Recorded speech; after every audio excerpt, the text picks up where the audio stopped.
I'll now ask the chaplain to say prayers.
Thank you, Father David.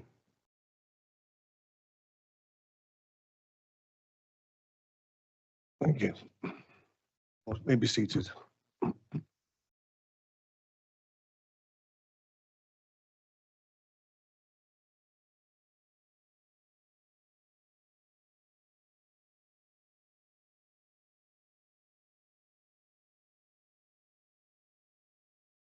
Good evening, councillors, ladies and gentlemen, and welcome to this full council meeting. Before we start the meeting, I need to run through a few housekeeping details. I'd like to remind everyone in attendance that this meeting is being recorded and live streamed on YouTube. Please ensure when you're addressing the meeting that you do so through the microphone system at all times. Please also ensure that you speak into the microphone as closely and clearly as possible. I would ask everyone to make sure that their phones are either on silent or switched off. And because we have members of the public in attendance, I'll just go through some housekeeping rules. The restroom facilities are available for ladies on this floor and halfway down the main stairwell for gentlemen. In the event of a fire alarm sounding, officers will escort everybody out of the building to the nearest fire safety point in the car park. Members of the public are free to leave the meeting at any time. Please raise your hand if you wish to leave, and please be patient whilst a member of the security comes to collect you. Finally, please be advised that any abuse or intimidation of any kind will not be tolerated. Any disturbance will result in the meeting being adjourned. Anyone who is deemed to breach these requirements will be warned and asked to refrain, and if the behaviour persists, they will be required to leave the meeting.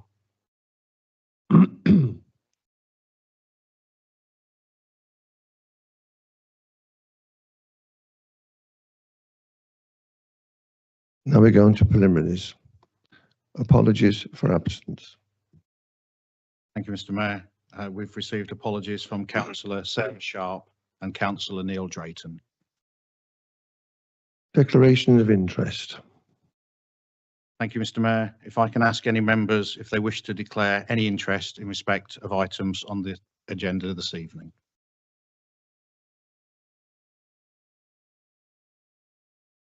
Thank you. I've had the Council's permission to sign the minutes for the annual meeting of the Council held on the 19th of May 2025.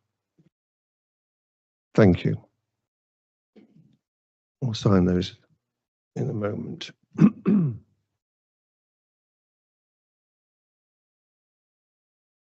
Communication. Are there any communications? Thank you, Mr. Mayor. To confirm that under delegated powers, the following changes have been made to the membership of the Chief Officer Employment Panel. Councillor Stephen Woodliff is now appointed member of the Chief Officer Employment Panel, replacing Councillor Paul Gleeson. Thank you, Mr. Mayor. Thank you. Any deputations and petitions? Thank you, Mr. Mayor. There are none. Questions from elected members. Are there any questions from members of the council? Thank you, Mr. Mayor. There are 8 questions. Thank you. May I remind members that any supplementary questions must arise directly out of the original question or the reply. We'll go on to item 1, question 1. Question to Councillor Emma Cresswell from Councillor Andorian. The first question is from Councillor Andorian to Councillor Emma Cresswell. Thank you. My questions to you, Councillor Cresswell. Please give a summary of the portfolio work you've undertaken during the last 2 years and comment on the areas which you are most proud of.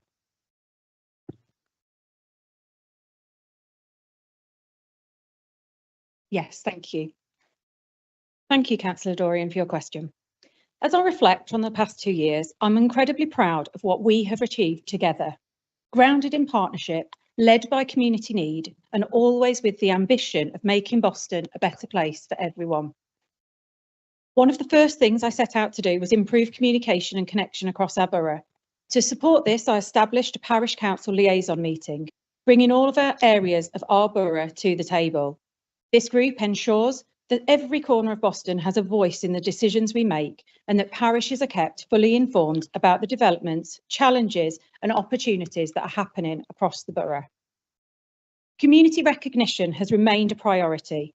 Through our Boston Heroes Awards, we continue to shine a spotlight on amazing individuals and groups who go above and beyond.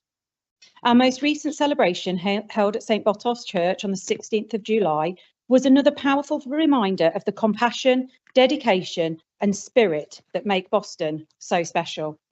Hosted by Scott Dalton of BBC Radio Lincolnshire, it was an evening full of pride and gratitude. I'm equally proud of the work we've done to support and grow volunteering in Boston. With support from the UK Shared Prosperity Fund, we developed and launched the Boston Volunteer Scheme, signing up to the National Volunteer Charter and recognising the enormous contribution volunteers make, not only to our services, but to their own health and well-being. Roles now range from CCTV spotters and event marshals to litter picking teams and Good Home Alliance ambassadors.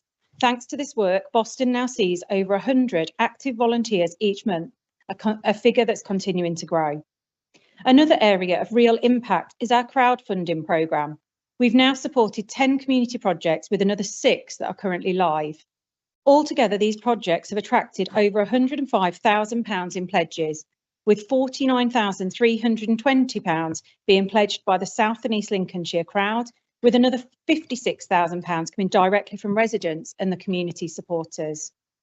Projects have ranged from cultural events to the refurbishment of Fidel House and even a touring theatre production, each one helping to make Boston a vibrant, creative and a proud place to live. And finally, I want to reflect on our local delivery of the Household Support Fund. This discretionary welfare scheme has been a lifeline for so many, especially through the most challenging periods of the cost of living crisis. Over the past 2 years, I've overseen and helped shape the delivery of 4 separate rounds of funding, ensuring that Boston's £1.2 million allocation has been used efficiently, compassionately, and with maximum local impact. Under the healthy living strand of my portfolio, this work has resulted in the delivery of over 12,000 grants, food parcels, and other emergency support, helping the households most in need to get through periods of real difficulty. Reducing hardship, strengthening communities, and supporting people to thrive. These have been our shared goals, and I'm proud to say that through collaboration and care, we are delivering. Thank you. Councillor Dorian, do you have a supplementary question? Yes, I do.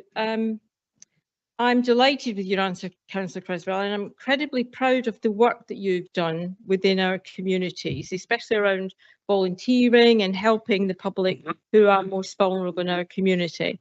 If there's any fault, I think it's been that you haven't shouted loud enough about the sterling work you've done. And sadly, that's allowed people to make nasty comments about you behind your back. But hopefully all that is over now. No real question there. Councillor Creswell, would you like to respond? Only just to say thank you for all of your support, Anne. The question to Councillor Barry Pierpoint from Councillor Andorian. The second question is from Councillor Andorian to me in the capacity of Chair on Audit and Governance. Councillor Dorian, would you like to ask your question?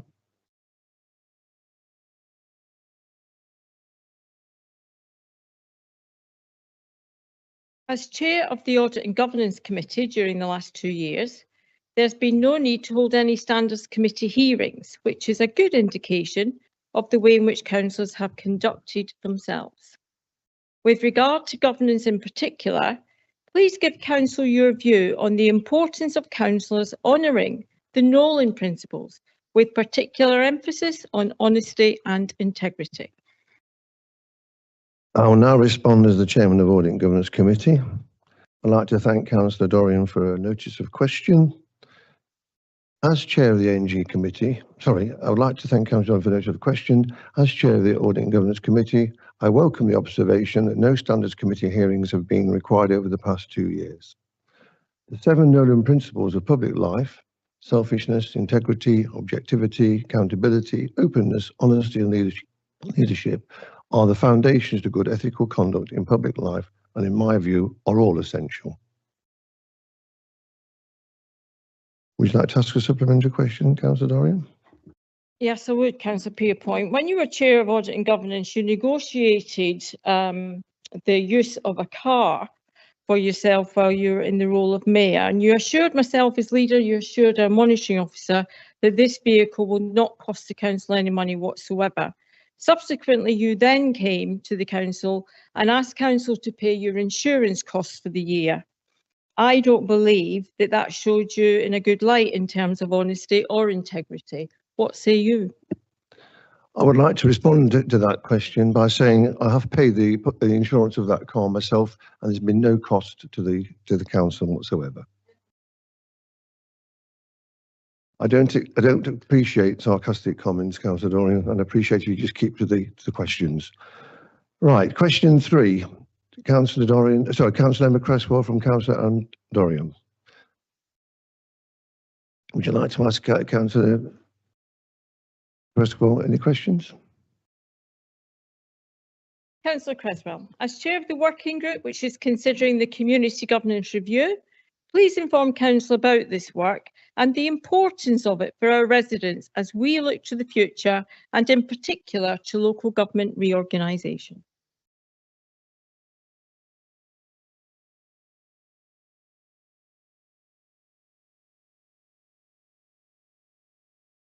Would you like to respond, Councillor Creswell? Yes, thank you. Again, thank you, Councillor Dorian, for notice of your question. As Chair of the Community Governance Review Working Group, I welcome the opportunity to provide an update on this important initiative, which I believe marks a significant moment in shaping the future of local democracy in our town. On the 3rd of March this year, full council unanimously agreed to undertake a community governance review of the unparished area of Boston. This decision recognised the need to explore whether our current arrangements are still fit for purpose and whether the creation of a town or parish council could offer more effective, representative and accountable local governance. We have now entered stage 1 of the consultation, which began on Monday the 14th of July and runs until Tuesday the 26th of August.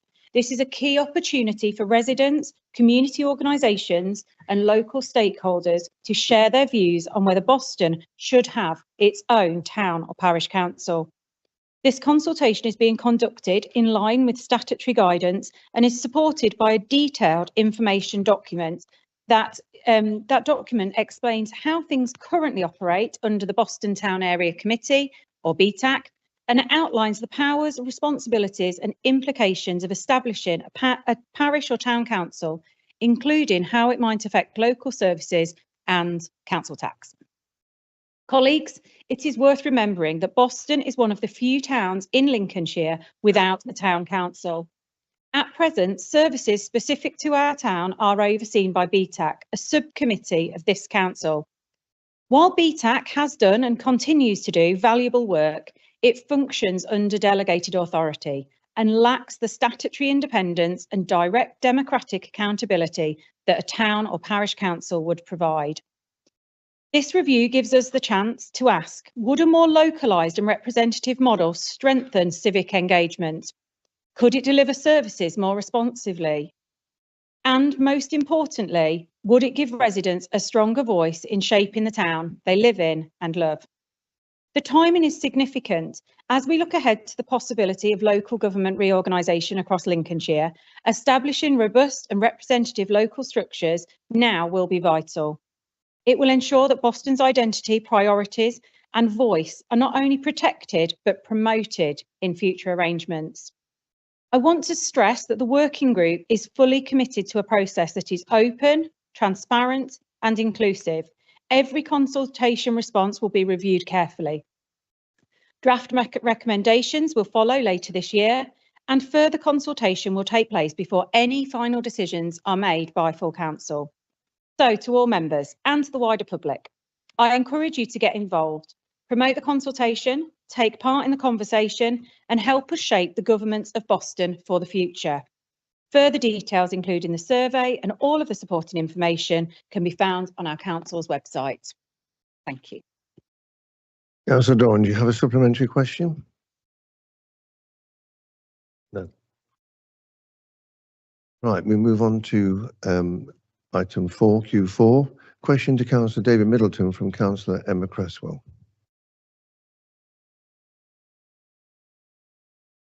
Councillor Middleton, you have been Chair of Planning for the last 2 years, and I've heard many compliments from members about your skills. Please share with Council a summary of your work to date.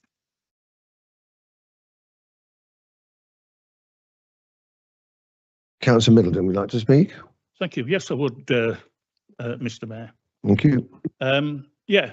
Since taking on the role of chairman, I have been committed to ensuring that the planning committee operates in a fair, transparent and efficient manner.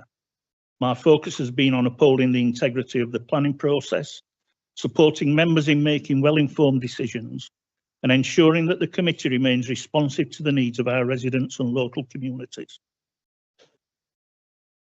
We've had improved decision making. Working with officers, we have strengthened the quality of reports and presentations brought before the committee, enabling members to engage in more robust and informed debate. I've also worked to maintain the committee as a robust, balanced and inclusive forum where planning applications are openly debated, ensuring all views are heard impartially and carefully considered before decisions are made. We've had much training and support, working again closely with officers to deliver regular tailored training sessions for committee members, ensuring we remain up to date with changes in planning legislation and policy. These sessions have also focused on emerging and complex issues, both nationally and locally, such as flood risk, rural development and housing delivery, and have included contributions from external speakers, including experts on topics like development viability to further enhance members' understanding, comprehension and decision making in relation to planning. I've also built relationships, constructively working with officers and the portfolio holders for planning. This collaborative approach has helped ensure alignment between the officers of the council, members and decision making by the committee, supporting the smooth running of the committee and enabled early discussion of upcoming challenges and opportunities within the planning system, ensure quality of service to residents and communities. We have encouraged greater public participation in the planning process, including clearer communication of how decisions are made and how residents can have their say. The committee has consistently met statutory deadlines for decision making and notably, we have seen reduction in the number of appeals upheld against our decisions, reflecting the robustness and soundness of our approach to planning matters. The smooth and effective running of the committee, underpinned by a collaborative and proactive working relationship with officers, has been instrumental in enabling the timely determination of key levelling up projects, major schemes such as the Rosegarth Square public realm improvements, the redevelopment of Crown House and the transformation of the former B&M site have progressed through planning process efficiently and within tight timescales. This approach has ensured that these vital projects can move forward without delay, delivering significant benefits for the town and its residents. As chairman, I brought good leadership to the committee, leading by example and maintaining a fair but firm approach when required to ensure meetings are conducted effectively, professionally and respectfully. I have demonstrated a commitment to continuous improvement by attending specialist training for committee chairs at Warwick University, further strengthening my ability to guide the committee with confidence and professionalism. It is a privilege and a source of real pride to chair the committee and support its important role in sharing the future of our borough. I am proud of the collaborative spirit that has mostly characterised the committee's work and grateful to all members and officers for their dedication and professionalism. It has been a privilege to serve as chairman, and I remain committed to ensuring that the planning committee continues to serve the best interests of the borough of Boston. Thank you. Thank you. Councillor Creswell, do you have a supplementary question?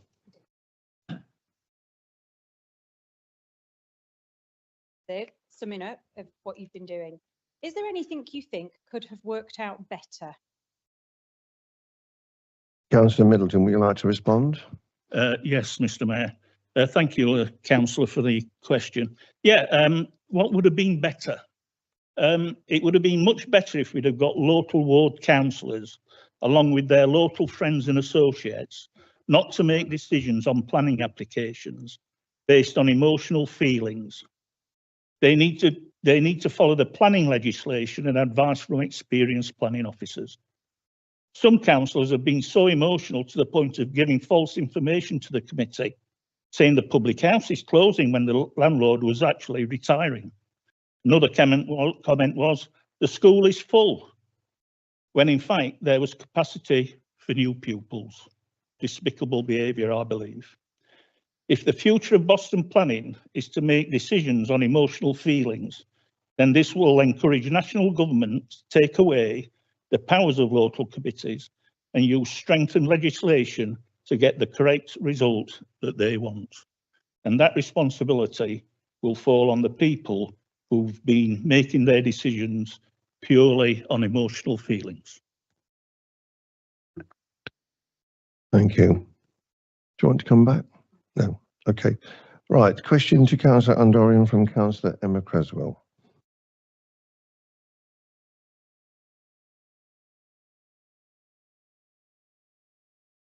Councillor Dorian, can you please give a summary of the achievements of this council under your leadership over the last 2 years?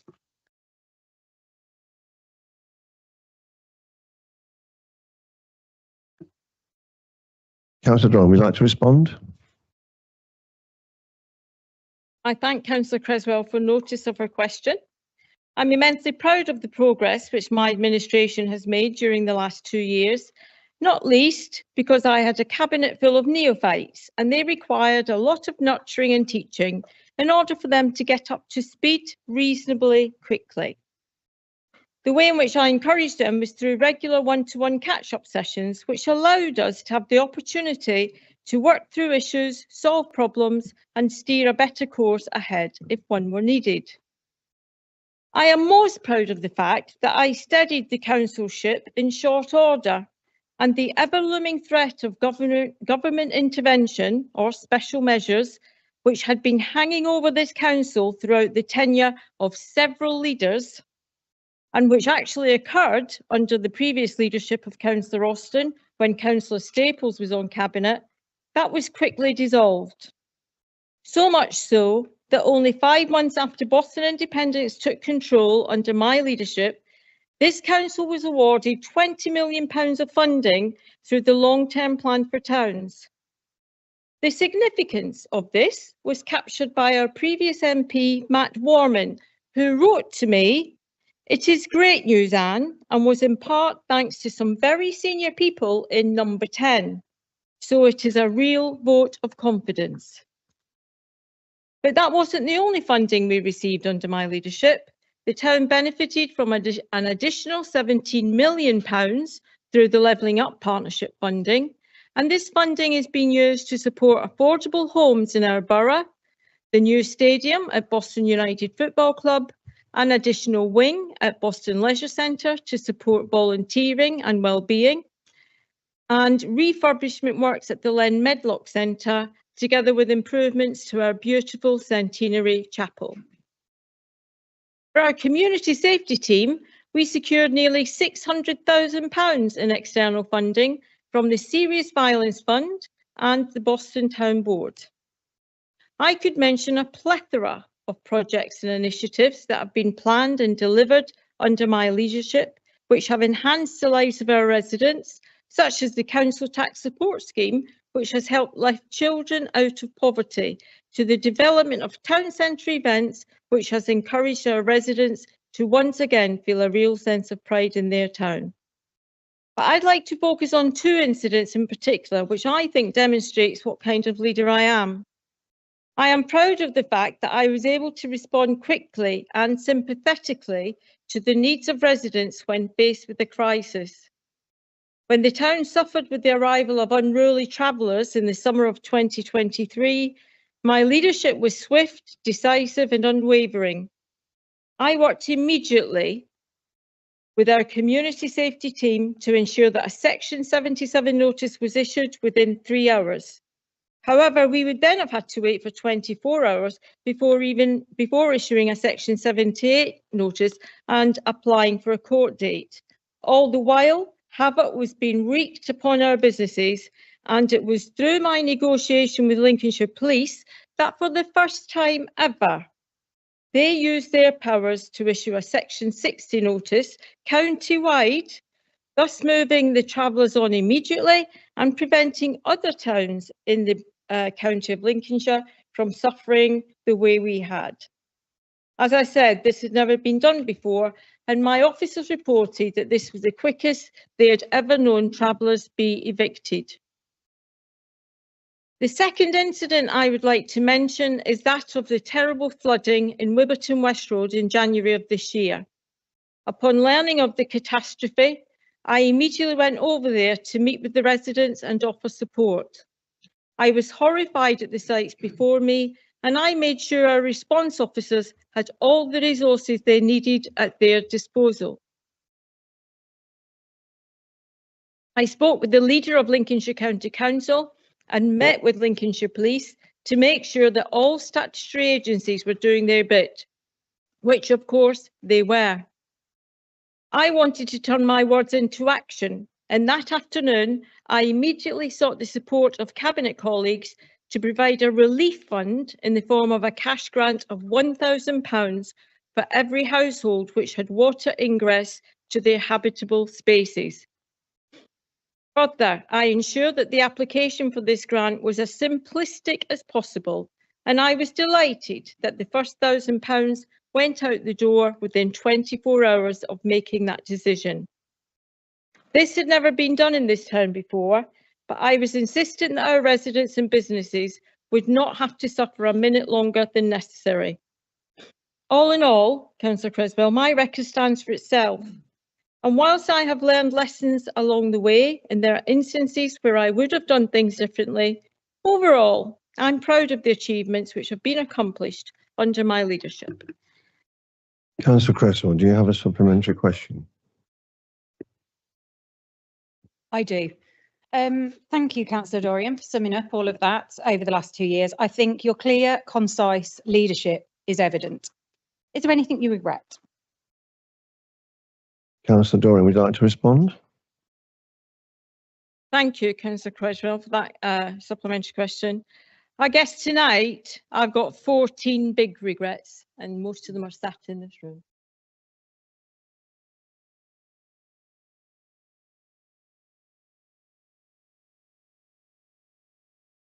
The next question is from Councillor Claire Eilert to Councillor Anne Dorian. Would you like to ask your question? Thank you. Madam Leader, what has been the cost to the Council and the people of Boston for legal advice commissioned by your administration since January 2025 in relation to PSPS, which, as we know, is a Council-owned company? Councillor Dorian, would you like to respond? I would like to thank Councillor Eilert for notice of her question. The answer is £31,320.36. Councillor Eilert, do you have a supplementary question? Thank you. Madam Leader, why did you recommend at the beginning of the year to full Council a colleague of yours be appointed to the board of PSPS, a paid role? At the time the proposal was put forward, it was questioned by Councillor Cantwell. Your colleague was not eligible to become a member of the board. The two members' places allocated to Boston have to either be councillors or officers. You have recently been challenged regarding this appointment, and you took it upon yourself to seek legal advice, costing the Borough Council a massive figure in legal expenses. You were illegally advised to go no further, and your colleague has now resigned from the board of PSPS. May I hasten to add, your ex-deputy and cabinet were not aware of this challenge and the costs being incurred, instigated by yourself. Perhaps an apology to full Council and to your colleague on this matter, when it has always been an incorrect appointment. Councillor Dorian, would you like to respond? I need to be very careful how I respond because this is a live legal case, and I'm very sad and disappointed that you've been so badly misled and badly misinformed. And quite clearly, my ex-deputy's got very loose lips, and he has betrayed what is very confidential and legally privileged information. So yet again, shame on you, man. Councillor Noble. Question to Councillor Anne Dorian from Councillor Jonathan Noble. Thank you, Mr. Mayor. Councillor Dorian, is Boston Borough Council content with the quality of services currently provided by Public Sector Partner Services Limited? Councillor Dorian, would you like to respond? I would like to thank Councillor Noble for notice of his question. As an organisation, we're always striving for improvements in performance, and the same goes for all our services. We should always want to see improvements to services that result in better outcomes for our communities. In respect of PSPS, there have been some performance challenges of late, such as customer services and revenue and benefits. And as leader, I raise these issues with PSPS directly and with our client liaison officer. Both Cabinet and our Overview and Scrutiny Committee do regularly scrutinise PSPS performance as part of our performance monitoring. While PSPS do deliver complex services on our behalf, many of which have increasing customer demand, we do challenge the company to deliver to the standards we set in our service level agreements. Councillor Noble, would you like a supplementary question? Thank you, Mr. Mayor. Yes, in your response, Councillor Dorian, you referred to some performance challenges of late with regard to customer services and revenue and benefits. Now, customer services was something I raised at the last council, and then I did face an audit delay trying to get through. I just did 2 test calls this morning to see if things were any better, and I can report actually that in both cases the calls was answered in 2 to 3 minutes, so that was very pleasing. Now, you referred to revenues and benefits, obviously a very, very important sector. Can you tell us what are the specific problems that have affected revenues and benefits? Because you talked about challenges and potential problems. So could you amplify and explain what those are, please? Thank you. Councillor Dorian, would you like to respond? Thank you for your supplementary question, Councillor Noble. I will give you a written answer. Right, question 8. Councillor Emma Cresswell from Councillor Jonathan Noble. Councillor Nolan, would like to ask you a question? Thank you, Mr. Mayor. Yes. Why did the council decide to stage a Boston Pride event when a music festival event could have been staged in Central Park for less than half the cost of the Pride event? Councillor Cresswell, would you like to respond? Thank you, Councillor Noble, for your question. While events are not in my portfolio, communities are, so I will do my best to answer the question you've posed. As part of Boston's ongoing commitment to inclusivity, community cohesion and the celebration of diversity, I was excited to announce that the town was hosting its first ever Pride event this summer. Now, while we considered other types of events, such as a music festival, which may have come at a lower cost, we firmly believe that Pride offers something unique. It's more than an event, it's an opportunity to engage with a wider cross-section of our community, especially those who may not have previously felt represented in our council's events programme. On Saturday, the 26th of July, Central Park will become alive with live performances, community stalls, outreach activities and family-friendly entertainment. But it's more than that. It will be a space to foster understanding, visibility and celebration of the LGBTQ+ community. It will send a clear and powerful message. Boston is a welcoming place for all. To the funding, the total projected cost of the event is £36,000. The majority of this will be covered by the UK Shared Prosperity Fund, which will fund the core infrastructure and much of the entertainment. The remaining balance will be met from the existing VTAC events budget, which is already approved as part of the 2025-26 events programme. Councillors, this is a landmark event for Boston. It's a chance to bring people together, to celebrate who we are as a town, and to enhance our reputation as a progressive, inclusive and forward-looking community. It has the potential to attract visitors, to foster civic pride, and to showcase Boston at its best, united in diversity. Thank you. Councillor Noble, do you have a supplementary question? I do. Thank you, Mr. Mayor. Yes, because in your answer, Councillor Cresswell, you referred to the BTAC budget. Now, I'm just going to, this is minutes from a BTAC meeting on Thursday, 27th of March, and it says this: an existing allocation of 17,000 for a music event in the 2025 events programme was proposed to be reallocated to the Pride event. So there we are, the music festival, which I think would have appealed to a wider demographic, was 17,000, and the Pride Festival is double that. But my point is this: the council seems to have put its foot into the political arena, because I have to ask the question: why are we promoting the agenda of a particular loud minority pressure group who have full legal protection? Surely we shouldn't be pandering and promoting the concept of identity politics. I mean, we're all Boston citizens, and the emphasis should be on community cohesion. So my question again to you is, why are we promoting the concept of identity politics? Why is that the business of this council? Thank you. Councillor Cresswell, would you like to respond? I'll respond in the most simplest of terms. It's about community and it's about cohesion. And actually, it's about everything. It's a music event with community stalls, and it's so much wider than just a music festival. This is a real opportunity for our town. If you want any more detail added to it, I'm more than happy to speak with Councillor Broughton, who is in charge of events, and we can get you a written response. But I hope that most people in this chamber will agree that this is a fantastic opportunity for Boston, and it's something. Thank you.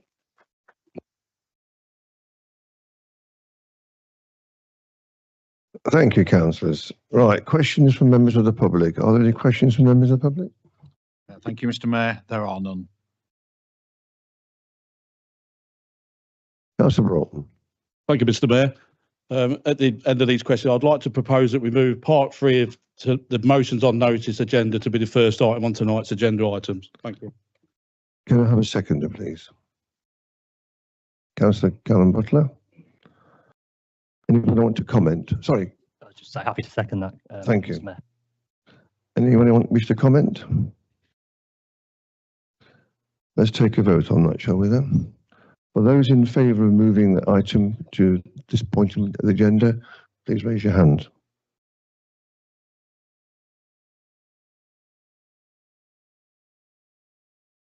Motion's carried. Thank you.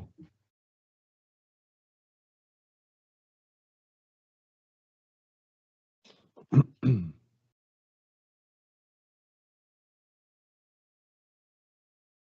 I ask Councillor Broughton to introduce the motion, please? Thank you, Mr. Mayor. The council resolves to remove Councillor Anne Dorian as leader of Boston Borough Council and resolves to appoint a new leader at the full council meeting to be held on the 21st of July 2025. At the full council meeting held on the 22nd of May 2023, council resolved to appoint Councillor Anne Dorian as leader of Boston Borough Council for a 4-year period ending at the annual meeting of 2027. Since that time, we believe Councillor Anne Dorian has lost significant support from the Boston Independent Group and can no longer, in our view, fulfil this function on behalf of members of this council. Therefore, in the interest of the council, which needs clear, concise leadership representing all members of the council, that council resolves to remove Councillor Anne Dorian as leader of Boston Borough Council and appoint a new leader at full council on Monday, the 21st of July 2025 to run until the next borough council elections. Thank you, Mr. Mayor. So you are proposing that? And then I want a seconder, please. Councillor Callum Butler, thank you. Thank you, Mr. Mayor. I would firstly like to thank Councillor Dorian for the time she has given to the role of leader of Boston Borough Council. However, given the loss of support from the majority of the former Boston Independent Party, I feel her time as leader has now become untenable.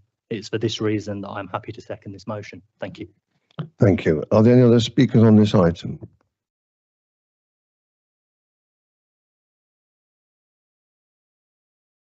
Councillor Cresswell? Thank you. I acknowledge the seriousness of such a motion and the importance of upholding the integrity and accountability of this council. However, I respectfully disagree with the motion and the rationale presented. I believe it is based on inaccurate, unsubstantiated hearsay and lies.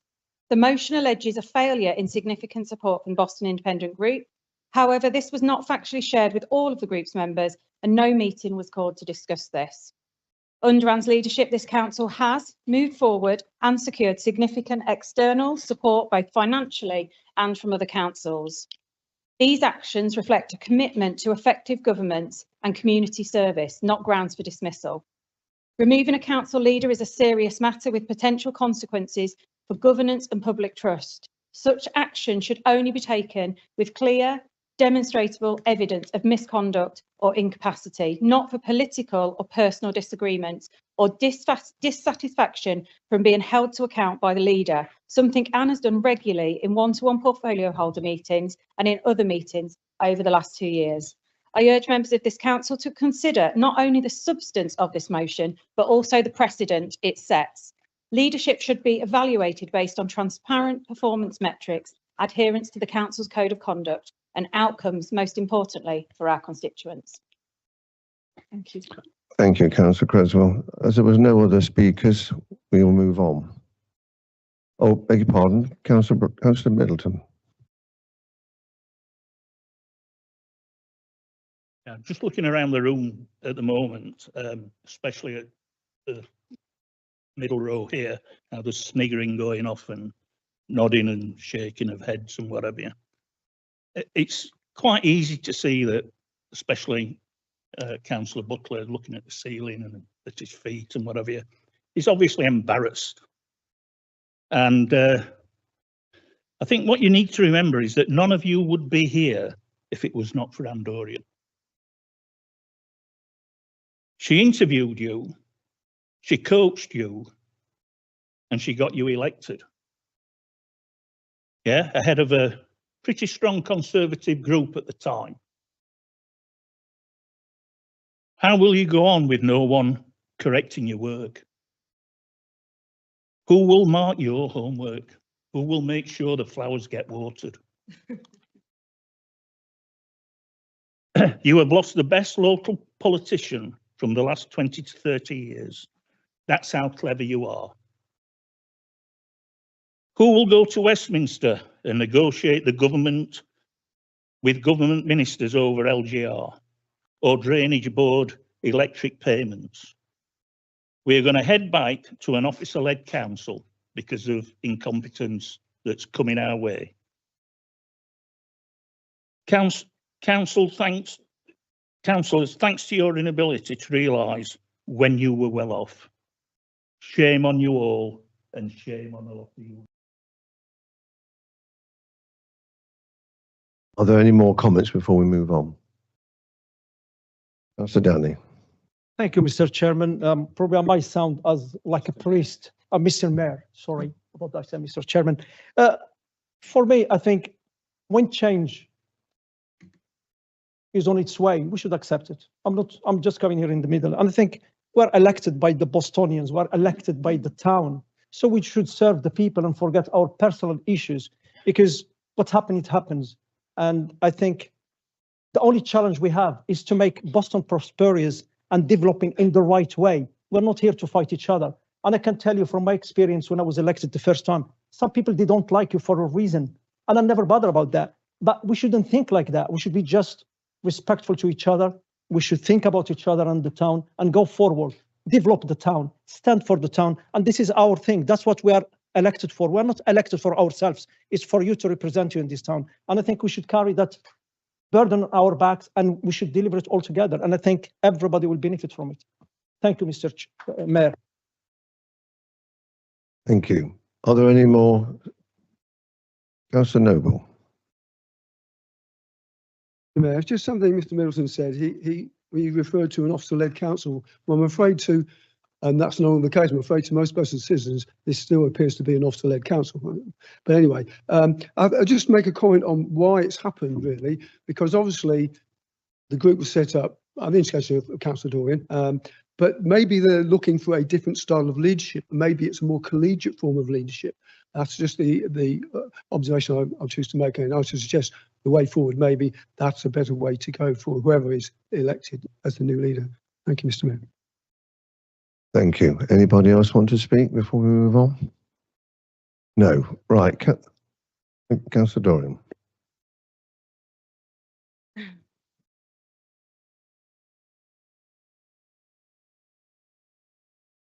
I'd like to face my detractors, look them in the eye, something they didn't afford me. Today marks the end of my time as leader of this council, a role I have cherished, honoured and carried out with total commitment. I did not come into this position for status or spectacle, but to deliver for the people of this borough. I forged connections not just within these walls, but across our region and far beyond, building strong, respectful relationships with national bodies, key figures, always with one goal, to raise the profile and prospects of this council and the people it serves. And for a time it worked. We were taken seriously. We were part of the conversation. The name Boston Borough Council was spoken by the lips of many. It still is today, but thanks to a very untrustworthy group, it's been spoken about for all the wrong reasons. Today I speak not just as the outgoing leader of the council, but as someone who's been forced to reflect deeply on the true character of some of those around me. I've learned that leadership is often a lonely road, and never more so than when those who should be standing with you are quietly stepping away to sharpen their knives. Throughout some of the most critical periods, my deputy, the person appointed to support and shoulder responsibility with me, was nowhere to be found. And in hindsight, his absence speaks volumes. It's easy to disappear when you're not carrying the weight. Easier still when you're off drip feeding venom into eager ears in order to quietly build your own power base. Over the past 2 years, the Boston Independent team worked hard to rebuild the public's trust in politicians, to focus on delivery and bring dignity, competence and a sense of public service back into local government. Now look what you've done. I had hoped naively, perhaps, that this shared work had a sense of purpose and loyalty. But it turns out that for some, loyalty is a very short shelf life. Trust, once mutual and strong, has been quietly corroded by ambition and treachery. Those who I once supported, nurtured and trusted have chosen not to build alongside me, but destroy what we built together. They didn't challenge me openly. They didn't speak with me honestly. Instead, they conspired in corners and acted in shadows. And while the record of delivery speaks for itself and was something to be proud of, recent events have cast a very different light on the characters of our group. I wasn't brought down by voters or the verdict of the people. I was brought down by a group of individuals, some of whom I once defended, empowered and even promoted, who chose betrayal over bravery and cowardice over conversation. To those who orchestrated this, and you, how you seize power says more about you than the fact that you hold it. Leadership is not gained by pushing others down, but by lifting others up. Time will show whether you're ready to lead and not just plot. Let me say this plainly about this group. None of them came to me. Not before they resigned, not after. I was faced with silence. I was ghosted. And to ghost someone you once stood beside, to deny them even the basic courtesy of a conversation, it's not just unprofessional. It is, at its heart, a form of collective bullying. Let's not pretend otherwise. There's no doubt that if faced with the certainty that I had lost the confidence of my group, I would have offered to resign, not for my sake, but for the sake of the Boston Independent Group we had built together. The two most cruel acts you did, quite deliberately, Mr. Christian over here, was to ghost me. 30 seconds, Councillor Dorian. With Facebook trolls. Oh, allow me this, Mr. Mayor, for the love of God. 30 seconds. In fact, shamefully, Dale Broughton wasn't long in joining the Facebook trolls. So if I'd been faced with a scenario of we're all going to resign unless you do, I can assure you I would have done the honourable thing. I would have been willing to go with dignity to protect the integrity of this group and ensure the preservation of all we had built and the continuity of all we had done. But you threw a hand grenade. Thank you, Councillor Dorian. Your 30 seconds is up, and I'm going to have to ask you to stop. Thank you. You threw a hand grenade in. Councillor Dorian, ran away. I've asked you. Just allow me this. No, I'm for just. the love of God, no. you this up to your neck. No. How dare you?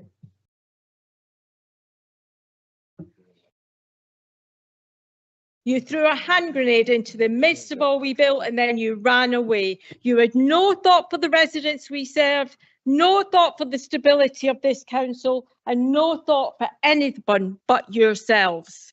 We now know financial inducements were being dangled in front of you all, and I've been told by Councillor Marson she can only keep her position as chair of BTAC if she joined Dale Broughton's group. That's worth £8,000. That's what you told me, Patsy. And I know you won't lie, because I know you're not a liar. Councillor Creswell was told the same about her cabinet position. You can only keep that if you join Dale's group. That's worth £10,000 a year. So in reality, when people turn their backs on years of collaboration, it's rarely principle that drives them, it's price.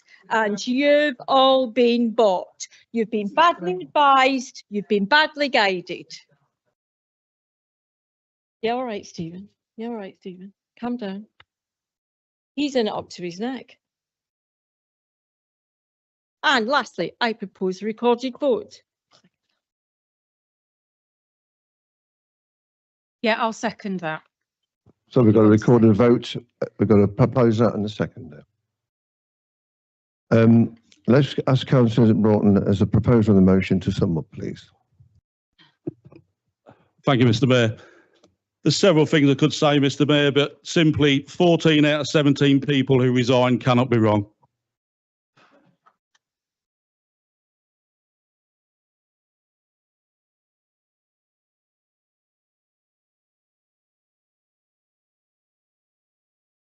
I'll ask the councillor, the monitoring officer to come in at this point. Thank you, Mr. Mayor. There's been a request for a recorded vote, and that requires 1/3 of the members present at this meeting to demand that recorded vote. So if 1/3 of members show for a recorded vote, then there'll be a recorded vote. Thank you, Mr. Mayor. Can you show your hands if you want to record a vote, please? Clearly carried, thank you.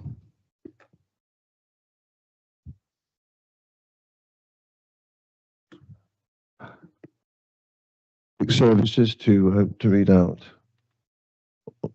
the recorded vote, or to continue the recorded vote. Thank you. Thank you, Mr. Mayor. I will read the names of everybody in alphabetical order, and if you could please let me know whether you vote for, against or abstain. Thank you. Councillor Alison Austin. Councillor Richard Austin. Councillor John Baxter. Councillor Peter Bedford. Councillor Dale Broughton. Councillor Brown. Councillor Butler. Councillor Cantwell. Councillor Creswell. Against. Councillor Danny. Councillor Dorian. Against. Councillor Evans. Councillor Ghosh. Councillor Gilbert. Councillor Gleeson. Councillor Risard. Councillor Marson. Councillor Middleton. Against. Councillor Mountain. Councillor Noble. Councillor Pierpoint. Councillor Pryke. Councillor Rylett. Councillor Savickian. Councillor Scoot. Councillor Staples. Councillor Welbury. And Councillor Woodliff.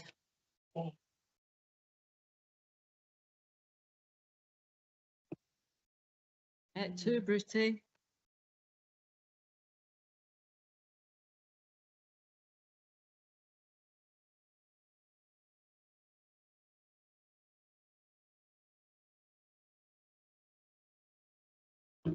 Can I ask you to read out the results?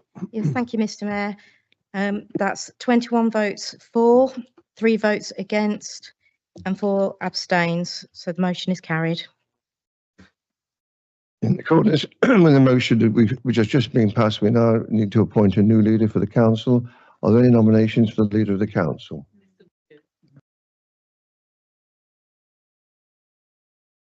Sorry, are there any nominations for leader of the council?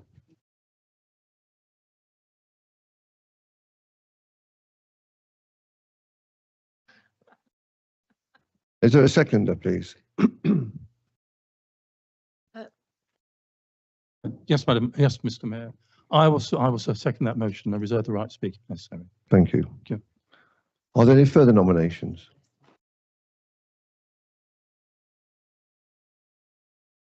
Thank you. We now move to the vote, which will be undertaken by Democratic Service.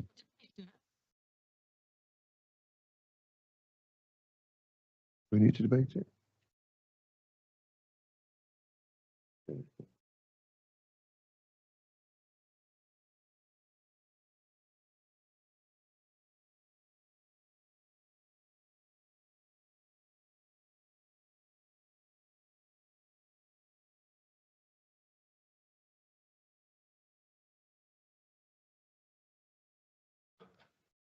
Right, so we can take questions from the floor. Does anybody want to raise any questions? Point of order. Is it point of order? Is it questions? Is it a motion that's been seconded? Are we taking questions or are we debating? Debate.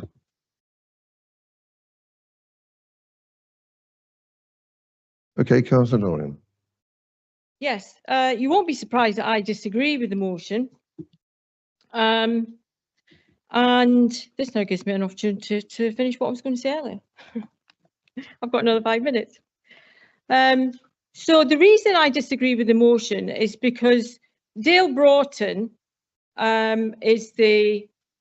has orchestrated this entire thing, and clearly I think I could tell by the looks on people's faces that they weren't aware of the financial adjustments that have been dangled in front of people in order to get them to join his gang. He also actually, which I think was reprehensible, he got his 4 cabinet members to resign the day before a meeting of cabinet. They walked out the day before a meeting of cabinet. And I begged Councillor Ghosh, knowing he was going to resign, I begged him not to follow Dale Broughton into that mire. And I begged Councillor Mountain not to follow Dale Broughton into that mire. And I did that because I was trying to preserve the integrity of the meeting being quorate. But they did it anyway, and that was selfish beyond measure, especially for Ghosh and Mountain, 2 councillors who should have known better. Well, should they have known better? Actually, we paid £650 for a ticket for Councillor Ghosh to go to the LGA conference, and he wasn't able to attend meetings on the last day because he was lying in his bed hungover. So that didn't impress me much. But under Councillor Broughton's leadership, walking out the day before a cabinet meeting, deliberately rendering it inquorate, that wasn't a strategy, that was sabotage. You all put yourselves above the people of Boston, and that simple act in itself shows that you are shallow and selfish beyond measure. And I wonder if the 2 years that we worked together, if you all truly believed in what we had built together, why burn it to the ground? Why destroy the party rather than allow a peaceful handover? I think we know the answer now. It's self-interest. In spite of that, I remain proud of the way that we accomplish things, proud of what we achieve, from stabilising finances to securing investment, from supporting communities through Councillor Creswell's sterling work, and to restoring confidence in this council. That was real work. It really mattered. I'm glad I've got the opportunity to say this to the officers of this council, many of you here tonight. Thank you. Your loyalty, professionalism and kindness have sustained me. You've been the true engine of change in this borough, and your professionalism is the bedrock of this organisation. I disagree with Councillor Noble. We haven't been a professional, an officer-led authority. That's been told to me on several occasions by members of the corporate management team. It used to be, under your leadership, it was officer-led. You were on cabinet. You were on cabinet. You're all leaders on cabinet. They didn't quite get that, but you were on cabinet. So anybody can be leader of this council. I'm not that special. Even Councillor Pright could be the leader of the council. The only difference is how high the guardrails have to come out the floor. And I can guarantee you, with this motley crew, the guardrails will be as high as the ceiling. You might as well have a cot. To the residents, you are the reason I kept going, even when the atmosphere turned poisonous. There were days I wanted to resign. There were days I wanted to curl up under my duvet and not come out. But if I resigned like the 6 members of my cabinet, who would have ran the council? Who would have made sure the business of the council kept going? And that's what leadership is, whether you like it or not. I didn't have the luxury of throwing in the towel, because that would have been very wrong. Our residents deserve so much better than this drama. They deserve mature, competent, honest leadership. And I know for a fact under Dale Broughton, they won't get that. I've been told tonight he's now been referred to as Dodgy Dale on social media. Well, that's something that I wouldn't be very proud of if I were you. There's 30 seconds left. I may not always have been perfect, but I've always been principled.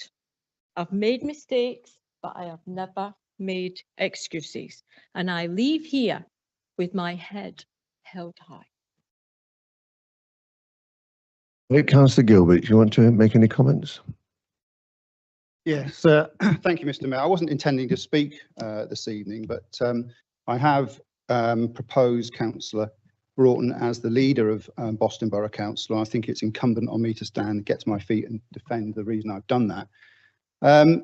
I think this is essentially a domestic issue for the Boston Independent Group as was.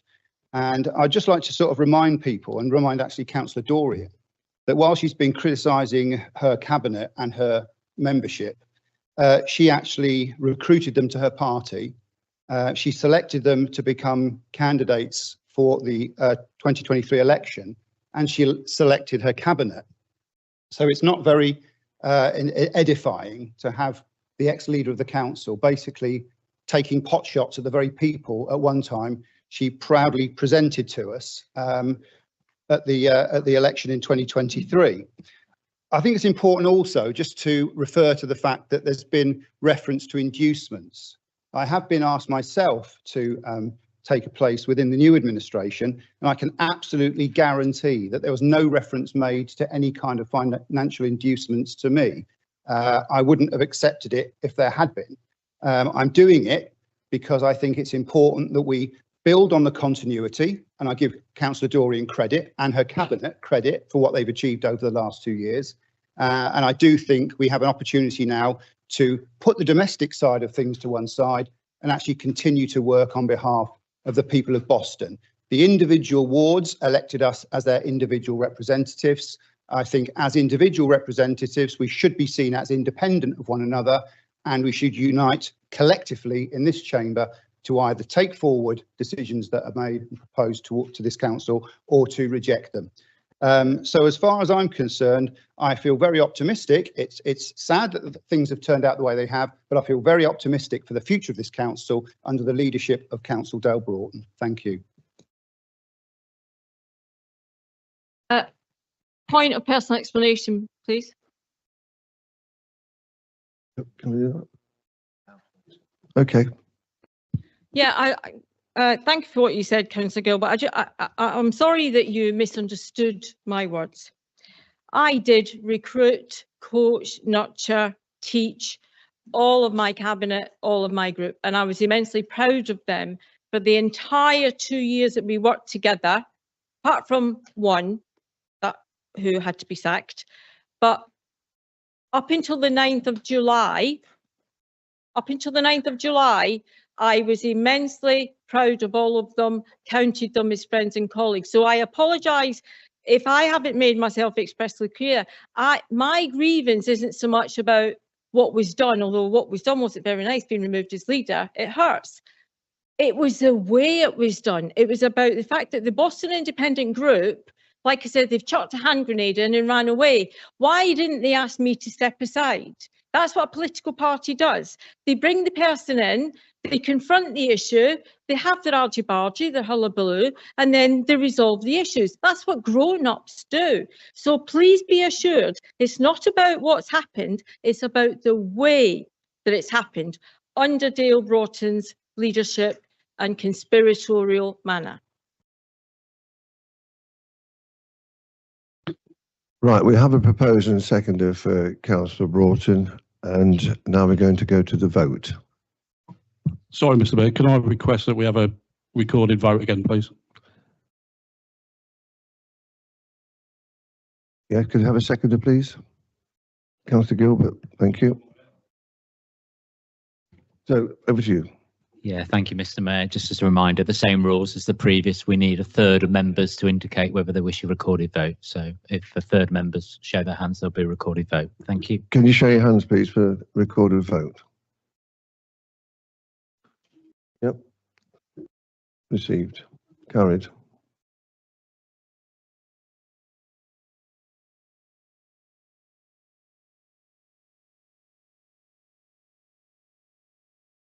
I'll ask Democratic Services to take the vote, okay. Thank you, Mr. Mayor. Again, I'll read the names of everybody in alphabetical order. If you could let me know whether you vote for, against or abstain. Thank you. Councillor Alison Austin. Councillor Richard Austin. Councillor Baxter. Councillor Bedford. Councillor Broughton. Councillor Brown. Councillor Butler. Councillor Campwell. Councillor Creswell. Councillor Downey. Councillor Dorian. Councillor Evans. Councillor Ghosh. Councillor Gilbert. Councillor Gleeson. Councillor Izard. Councillor Marson. Councillor Middleton. Councillor Mountain. Councillor Noble. Councillor Pierpoint. Councillor Pryke. Councillor Rylett. Councillor Savickian. Councillor Scoot. Councillor Staples. Councillor Welbury. Councillor Woodliff.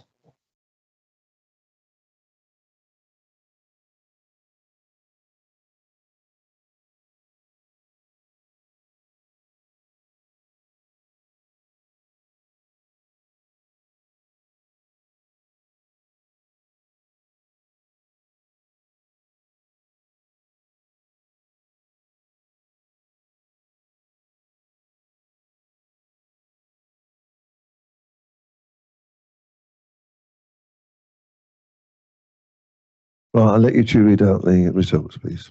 Thank you, Mr. Mayor. The votes are 21 for, 3 against and 4 abstentions, so that is carried. I'd like to declare that Councillor Broughton has been elected as the new leader of Boston Borough Council.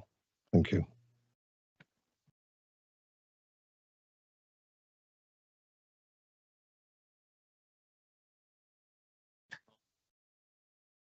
We're going back to part 2 of the agenda items now. This is the Audit and Governance Committee meeting. You've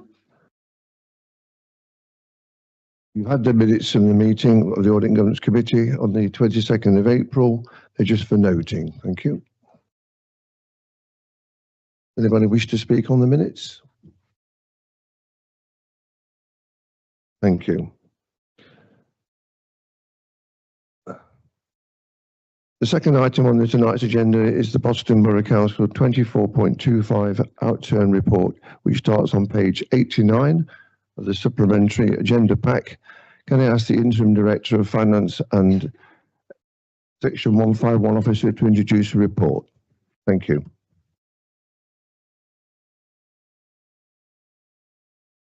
Mr. Mayor, thank you.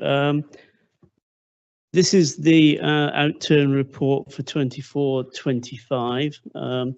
As members will be aware, the recent meeting of Cabinet that was planned was inquorate, and accordingly, the Outturn, the approval of the Outturn that is included in the report will return through the government's channels in due course via Cabinet.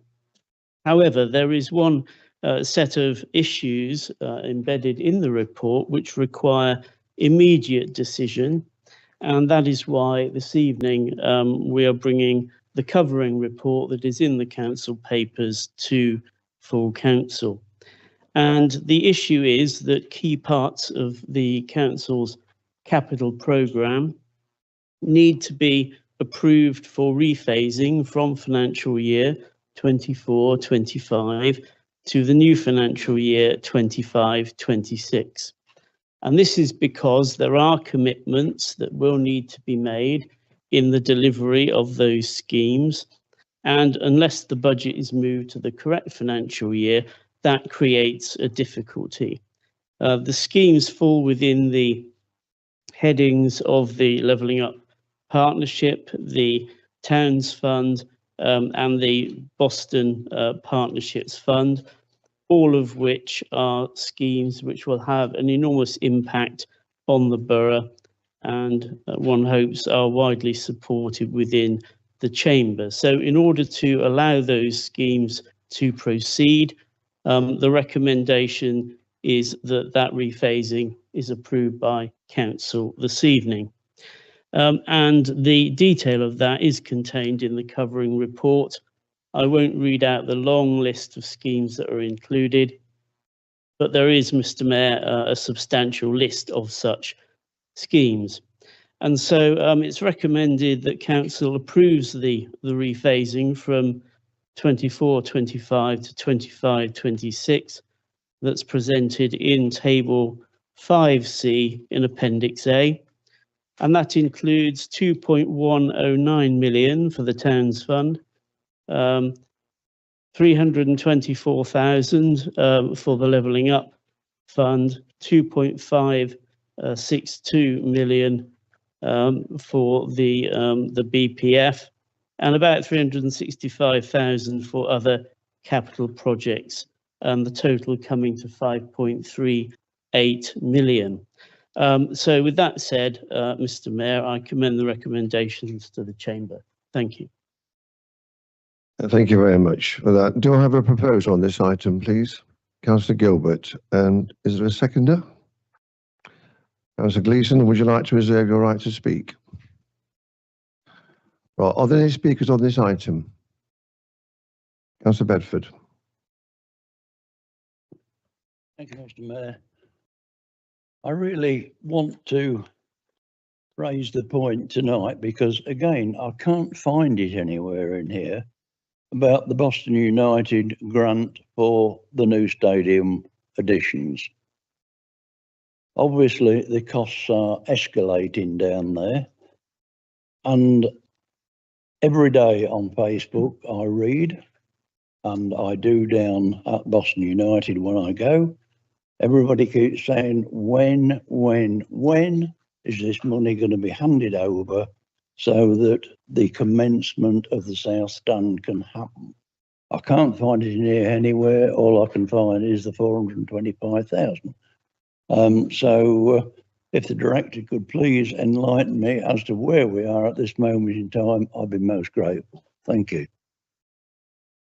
Yes, I'll ask the Director of Finance if you'd like to respond to that question. Thank you, Mr. Mayor. That project is before officers now, and final arrangements are being made in that regard. I don't have a specific date, but very happy to keep in touch with the member who raised the issue moving forward. Thank you.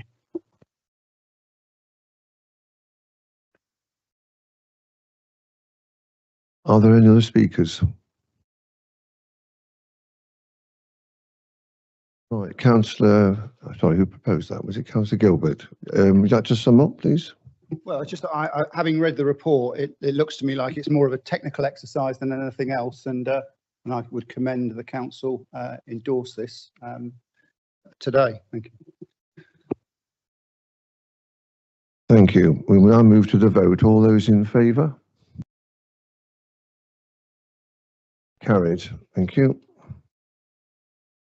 The annual Treasury report 2024-25 on pages 23 to 42, which is the third item tonight's agenda, which starts on that page, as I said, and I can ask the Interim Director of Finance and Section 151 Officer to introduce the report, please. Mr. Mayor, thank you. This report is one that is commonly received both by the Audit and Governance Committee and Council.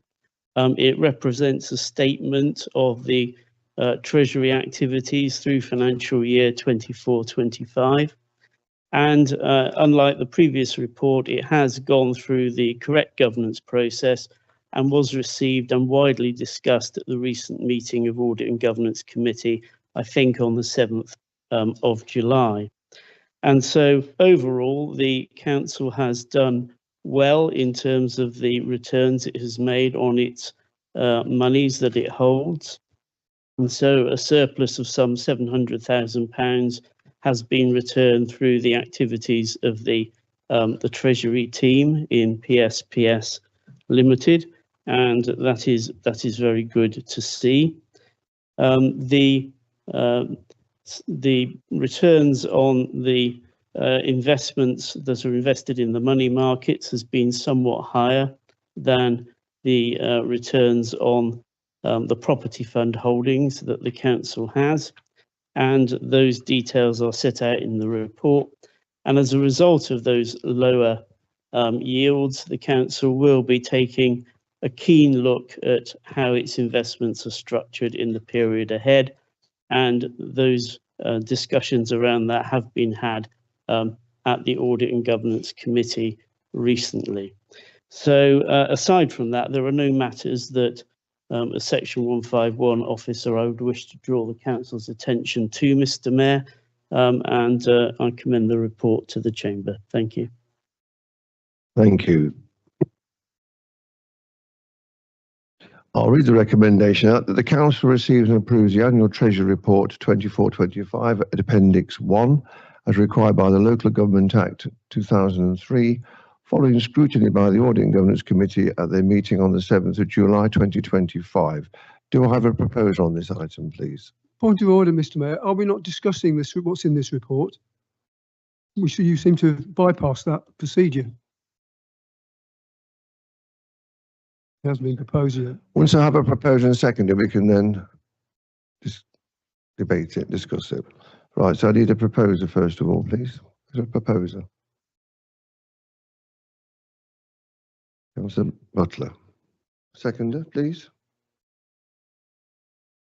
Councillor Izard, and you would like to reserve your right to speak? Right, are there any speakers then? Councillor Noble? Thank you, Mr. Mayor. Yes, it's a mixture of positives and negatives, mainly positives. I'll just scan through what I thought were the key points. So on page 24, we learn that Treasury investment balances are up by nearly 6 million. The net investment position is, as the gentleman referred to earlier, 710,000. Then we go on to page 34. And the total value of all our investments is an increase of just over 6,174,000. And we go to page 38, property fund distributions, what we get from our investment in the property fund on an annual basis. And I note there that the distribution is somewhat down on what was projected. They were projected to be 708,000, I think, and the outturn is actually 534,000.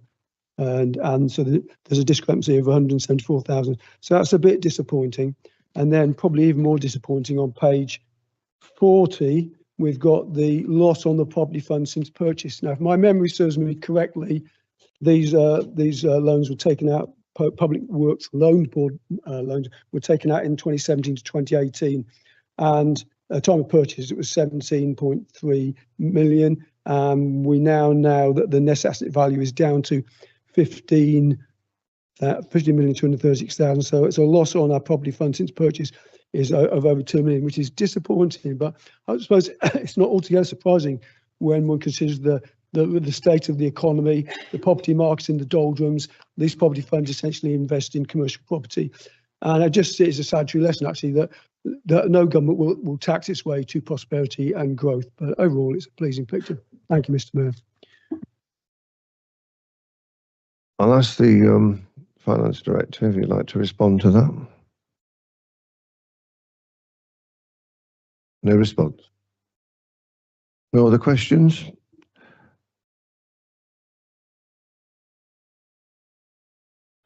Right, so Councillor Butler, would you like to speak on the matter? Got nothing further to say, Councillor. Okay.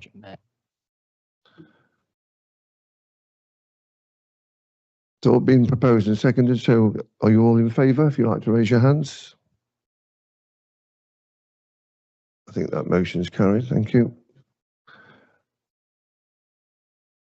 We now go into item 4, allocation of seat review, the fourth item on the agenda this evening. And can I ask the Monitoring Officer to introduce the report, please? Thank you, Mr. Mayor. As a result of recent changes to the political makeup of the council, it has been necessary for officers to conduct a review of the allocation of committee seats based on the political proportionality legislative requirements. Details of those requirements are set out in the report, and I won't go through them with members this evening. The allocation of seats and the wishes of the political group leaders are tabled in Appendix 1 on your tables. The recommendation in the report is that the council approves the revised allocation of seats and appointments as detailed in Appendix 1 for the remainder of the municipal year 2025-2026. Thank you, Mr. Mayor. Thank you, John. Do I have a proposal on this item, please? Councillor Broughton and a seconder? Councillor Woodliff, and you'd like to reserve your right to speak? Yes, Chairman, but I hope not. Thank you. Are there any speakers on this item? Councillor Gilbert. Oh, sorry, beg your pardon, Councillor Gleeson.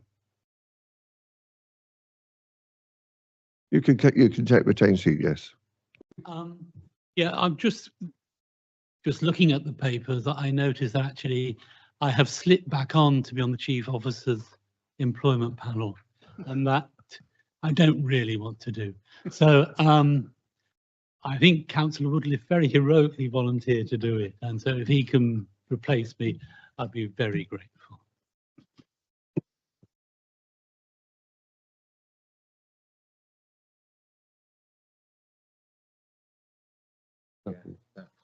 That's read out on the notices to so Councillor Woodley.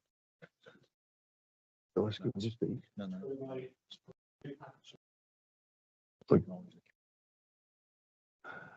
I just have to acknowledge that Councillor Woodliff is the representative of the group, and would you like to speak? Well, I'm happy to accept Councillor Geeson's offer. It looks as though I was on this panel for an hour and a half, about thereabouts, wasn't it? Whatever my members say, I abide by it always. It's the safest rule. So I'll carry on. I will take on this role then of Chief Officer panel. That's acceptable in procedure terms, is it? Yes. Good. That's good, John. Okay.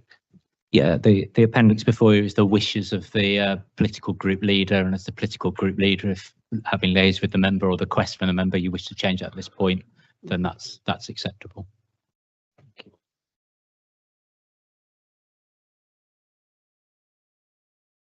Are there any more questions? Councillor Broughton, would you like to sum up? Thank you, Mr. Mayor. First of all, I'd just like to address, obviously, my sincere thanks for everybody electing me as leader of this council. It's an exciting and relishing prospect. Also, I'd like to thank Councillor Dorian for her 2.5 years as leader of this council and her time spent in the role.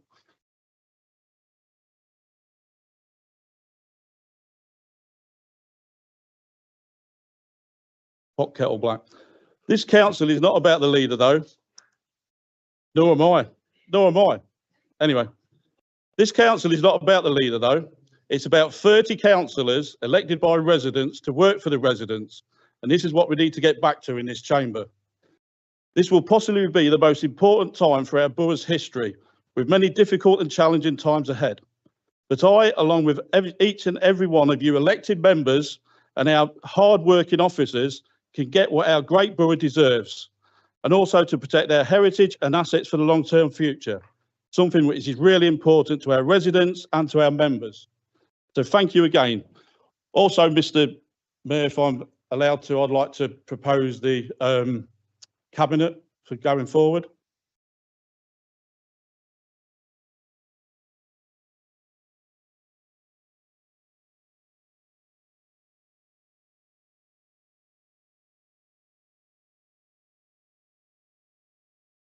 Mayor again now. I'll just ask the monitor officer to intervene and speak. Thank you. Yeah, thank you, Mr. Mayor. I think we've probably moved on from the leadership debate, and we're currently talking about the allocation of seats on committees. So I would suggest that probably maybe those announcements, Councillor Broughton, maybe needs to be made post meeting and not as part of this item, because this is about the allocation of committee seats. Thank you. Thank you.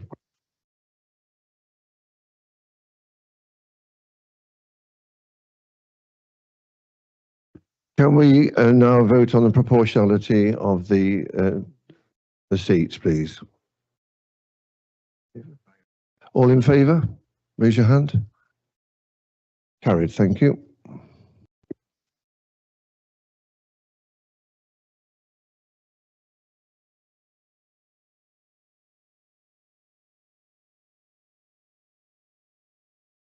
We'll move to item 5. This is exclusion of public and press. To consider resolving under section 100A brackets 1V of the Local Government Act 1972, the public and press be excluded from the meeting for the following item of business on the grounds that it involves the likely disclosure of exempt information as defined in paragraph 4 of part 1, schedule 12A of the Act as amended. Do I have a proposer and seconder, please? Councillor Woodliff proposed, Councillor Gilbert seconded. Is that carried? All in favour? Right. So again, if I could ask the members of the public and press in attendance to leave the meeting, the live stream will be switched off. Thank you.